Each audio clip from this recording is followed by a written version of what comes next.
So how do you show cursor on the iPad? Let's explain that. But if you're new on this channel, most definitely subscribe to it because you don't want to miss tutorials like this one.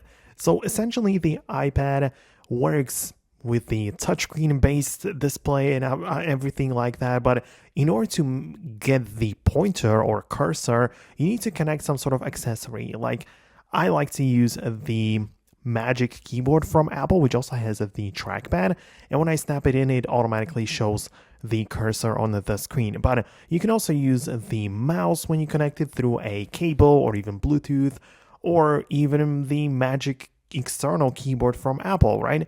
You just need to have some sort of a device which you can use to like control the iPad screen.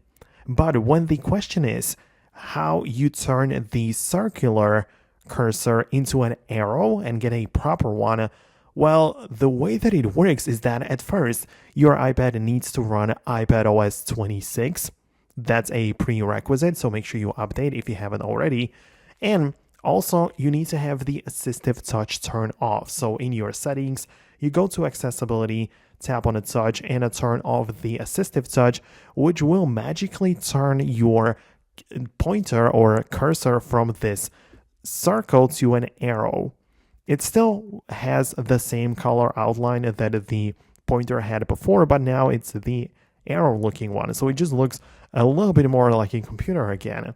So obviously you can customize it a bit more inside of the accessibility settings, where you can find the pointer control below, and there you can pick the size and the color and whatnot. But yeah, this is how you can change it between a circle and an arrow.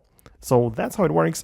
If you have any other specific questions, go ahead and let me know about that below. Thanks a lot for watching, and I'm going to catch you later in the next tutorials.